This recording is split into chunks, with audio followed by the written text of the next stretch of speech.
प्रिय विद्यार्थियों, आदर्श विद्या मंदिर द्वारा संचालित ऑनलाइन कक्षाओं में आपका स्वागत है। अब कक्षा 9 के लिए संस्कृत में अपन पढ़ रहे थे संधि। पूर्व क्लास में हमने यण संधि पढ़ी थी। आज अपन पढ़ रहे हैं गुण संधि। अपना मूल प्रकरण है संधि, उसमें आज अपन पढ़ेंगे गुण संधि। सर्वप्रथम संधि विच्छेद किया हुआ उदाहरण अपने सामने हो तो कैसे अपन पहचान करेंगे कि इसमें गुण संधि है। इसके लिए गुण संधि की पहचान हमें आनी चाहिए। इसके लिए हम पढ़ेंगे पहले गुण संधि की पहचान। गुण संधि की पहचान होती है पूर्व पद में ए या आ और उत्तर पद में ह्रस्व ई या दीर्घ ई, ह्रस्व उ या दीर्घ उ, री और द्रि। ये स्थिति होने पर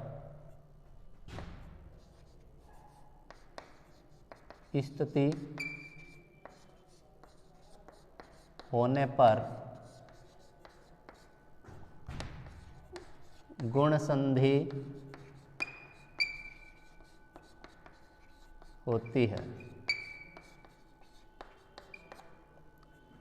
देखिए, पूर्व पद के अंत में ए या आ होगा और उत्तर पद का पूर्व वर्ण ई, ह्रस्व हो चाहे दीर्घ, उ, री और द्रि, इस प्रकार की स्थिति हो तो गुण संधि होती है। इसके बाद देखिए, यदि ऐसी स्थिति होगी तो गुण संधि। अब गुण संधि में संधि कार्य क्या होगा, इसके लिए आपको देखिए 4 स्थितियां ध्यान में रखनी है। एक तो है पूर्व पद के अंदर आपको मिलेगा ए या आ और उत्तर पद के अंदर ह्रस्व ई या दीर्घ ई। अब आपको ऐसी स्थिति होने पर गुण आदेश होकर के दोनों के स्थान पे पूर्व वर्ण और पर वर्ण दोनों के स्थान पे एकादेश होगा ए। इसके बाद में आपको दूसरी स्थिति ध्यान में रखनी है। पूर्व पद के अंदर ए या आ ही आएगा, उत्तर पद में आपको मिलेगा ह्रस्व उ या दीर्घ उ। ऐसी स्थिति होगी तो पूर्व और पर दोनों को एकादेश होगा ओ। इसके बाद में 3 नंबर स्थिति आपको ध्यान में रखनी है।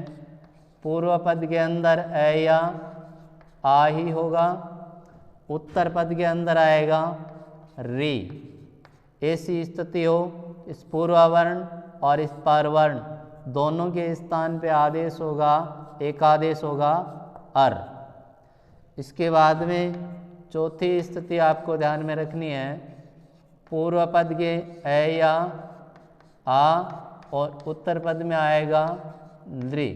यदि ये स्थिति हो इस पूर्व और पर वर्ण दोनों के स्थान पे आदेश होगा, एकादेश होगा अल। ये ध्यान रखना है। पूर्व पद के अंत में ए या आ और उत्तर पद का पूर्व वर्ण ह्रस्व ई या दीर्घ ई, ऐसी स्थिति हो तो इन दोनों का एकादेश होगा ए। और दूसरी स्थिति में पूर्व पद के अंदर ए या आ, उत्तर पद का ह्रस्व उ या दीर्घ उ, ऐसी स्थिति हो तो इन दोनों का एकादेश होगा ओ। फिर तीसरी स्थिति में ए या आ के बाद री, ऐसी स्थिति हो तो दोनों को एकादेश होगा अर। चौथी स्थिति में ए या आ के बाद द्रि हो तो दोनों को एकादेश होगा अल।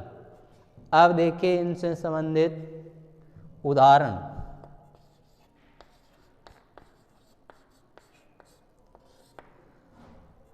उदाहरण है जैसे उप प्लस इंद्र। सबसे पहले आपके पूर्व पद के अंत में देखना है। देखिए पै के अंदर क्या है, इन दोनों में से कोई एक, देखो ए आ रहा है, फिर उत्तर पद का पूर्व वर्ण देखना है, इन दोनों में से कोई एक, देखिए ई आ रहा है। अब आपको सर्वप्रथम और अच्छे से समझने के लिए यहाँ के ए और यहाँ के ई दोनों को अलग कर लीजिए। पै में से ए अलग कर दो, ए को यहाँ रखो, आगे वाले ई को भी अलग कर लो, शेष जो बचा उसको आगे लिख दो। अब आपको एकादेश करना है इन दोनों के स्थान पर। अब यहाँ का ए और यहाँ का ई ये दोनों मिलकर के एकादेश क्या होगा, ए, अर्थात आपको इन दोनों के स्थान पे रख देना है ए, आगे जो बचा हुआ है उसको ज्यों का ज्यों लिख दो। अब इस ए की मात्रा इस पहले वाले पै के साथ में लगा दो और इनका वर्ण सम्मेलन करके लिख दो। नाम क्या बना, उपेंद्र। देखिए उप प्लस इंद्र को संधि युक्त करने पर क्या बना, उपेंद्र। उपेंद्र शब्द में संधि कौन सी हो गई, गुण संधि। इसके बाद देखिए दूसरा उदाहरण, जैसे उदाहरण आपके सामने पर प्लस उपकार, उपकार है। अब देखिए पूर्व पद के अंदर देखिए इन दोनों में से कोई एक, देखिए र के अंदर ए आ रहा है, इनमें से एक ए आ गया, बाद में इन दोनों में से कोई एक देखो ऊ आ रहा है, तो मतलब कि गुण संधि की स्थिति लागू हो रही है। अब आपको इस पूर्ववर्ण और परवर्ण दोनों को मिला करके एकादेश करना है क्या, ओ। अब देखिए सर्वप्रथम यहाँ का ए और यहाँ का जो ऊ है इनको अलग कर लो, अलग किया, ए को यहाँ रख दो, आगे वाले ऊ को भी अलग कर लो, शेष जो बचा है उसको अलग कर लो, ये अलग कर दिया। अब जिनके स्थान पे एकादेश होना है उनको हटा दो और जो एकादेश होना है वो इनके स्थान पे कर दो। क्या हुआ, एक के बाद में ऊ आता तो एकादेश क्या होगा, ओ, तो हमने कर दिया ओ। आगे जो बचा है उसको ज्यों का ज्यों लिख दो, फिर वर्ण सम्मेलन करो, ओ की मात्रा रह के साथ, बोलो नाम क्या बन गया, परोपकार है। तो पर प्लस उपकार को संधि युक्त करने पर क्या बना, परोपकार। अब आपको कहे परोपकार शब्द में संधि कौन सी, गुण। परोपकार शब्द का संधि विच्छेद क्या हो गया, पर प्लस उपकार। पर प्लस उपकार को संधि युक्त करने पर क्या बना, परोपकार। इस प्रकार से ध्यान रखेंगे। आगे देखिए अपन देख रहे हैं तीसरी स्थिति का उदाहरण, जैसे उदाहरण है वर्षा प्लस ऋतु।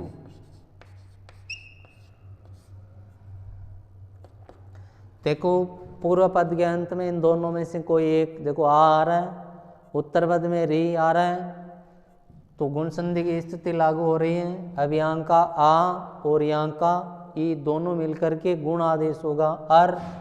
तो आपको सर्वप्रथम हमें यहाँ के आ को अलग कर लो, आगे जो री है उसको भी अलग कर लो, जो बचा उसको आगे लिख दो। इन दोनों के स्थान पे गुण आदेश क्या हो जाएगा, अर। अब ये आ गया यहाँ पर अर, फिर जो बचा है उसको ज्यों का ज्यों लिख दो। अब संधि कार्य जो करना था हमने वो कर दिया है। अब इनको वर्ण सम्मेलन करके लिख दो। वह यह एस के अंदर मिला, स पूरा, रे के तुरंत बाद कोई स्वर है नहीं, स्वर नहीं है तो आगे वाले के ऊपर जाएगा, ये तय के ऊपर चला गया, ये नाम बना वर्षर्तु। इस प्रकार से वर्षा प्लस ऋतु को संधि युक्त करने पर नाम बना वर्षर्तु। वर्षर्तु में संधि कौन सी हो गई, गुण। अब आपसे पूछ लें वर्षर्तु का संधि विच्छेद, तो वर्षा प्लस ऋतु। वर्षा प्लस ऋतु को संधि युक्त करने पर क्या बनेगा, वर्षर्तु। अब आगे देखिए इससे अपने चौथी स्थिति का उदाहरण, इसके अंदर जैसे उदाहरण है मम प्लस द्विकार है। अब देखिए पूर्व पद के अंतर इन दोनों में से एक ए आ रहा है, बाद में द्रि आ रहा है सीधा। संधि युक्त करने पर सबसे पहले जैसे हमने पहले किए हैं इसके टुकड़े कर लो, जिनके स्थान पे हमें परिवर्तन करना है उनको अलग कर दो, जो बचा उसको आगे अलग लिख दो। अब इनके स्थान पे क्या हो जाएगा संधि कार्य करने पर अल, तो मम प्लस अल, फिर आगे बचा हुआ है कार। अब इनको जोड़ दो, ए मैं के अंदर मैं पूरा ले आधा रह गया, आगे जो बचा है कार है उसको ज्यों का ज्यों लिख दो। तो ये मम प्लस विकार को संधि युक्त करने पर बना ममलकार है। इस प्रकार से गुण संधि के अंदर ये आपको 4 स्थितियाँ मिलेगी और चारों स्थितियों में इसी प्रकार से आपको हल करना है। परीक्षा की दृष्टि से देखा जाए तो यह हमने जो बीच का काम किया है यह नहीं किया जाता है। यह सिर्फ इसलिए हमें एकदम स्पष्ट समझ में आ जाए कि किसके स्थान पे क्या बना, कैसे बना, इसके लिए मैंने ये टुकड़े बनाए। बाकी अपन जब परीक्षा में करते हैं तो इन बीच वाला एक काम करने की आवश्यकता नहीं है। यदि इस प्रकार का दिया हुआ है तो इसी द्वारा इसका संधि युक्त करके लिख दो और संधि का नाम लिख दो। तो इस प्रकार से हमने अभी पढ़ी गुण संधि, जिसमें पहचान ध्यान में रखेंगे आप। ए या आ के बाद में ई, अश्वय दीर्घ उ, री और द्रि की स्थिति होने पर गुण संधि होती है। गुण संधि में होता क्या है, ए या आ के बाद में ई आए तो ए बनाना, ए या आ के बाद में उ आए तो ओ बनाना, ए या आ के बाद में री आए तो अर बनाना, ए या आ के बाद में द्रि आए तो अल बनाना। इस प्रकार से अपनी है गुण संधि। इनके अलावा अन्य कई भी उदाहरण हो सकते हैं। आप अन्य उदाहरणों को हल करेंगे। जैसे उदाहरण लिखा मैंने सूर्योदय, इधर लिख देता हूँ। जितने बोर्ड पे उदाहरण लिखे जा रहे हैं मेरे द्वारा, इन सभी उदाहरणों को आप हल करेंगे स्वतः। हमने जैसे अभी किया इसी प्रकार से आप करेंगे। जैसे उदाहरण आपके सामने महा प्लस इंद्र, दूसरा उदाहरण आपके सामने जैसे सूर्य प्लस उदय, तीसरा उदाहरण आपके सामने जैसे चंद्र प्लस उदय, जैसे उदाहरण आपके सामने महा प्लस उदय है, जैसे यथा प्लस इच्छम, जैसे सा प्लस इयम। इस प्रकार से आप कितने भी उदाहरण लेकर के घर पे स्वतः इनको हल करना। पूर्व पद का अंतिम वर्ण, उत्तर पद का पूर्व वर्ण देखना। इन स्थितियों में जहाँ जहाँ जो जो स्थिति लागू हो रही है उसके अनुसार हल करना।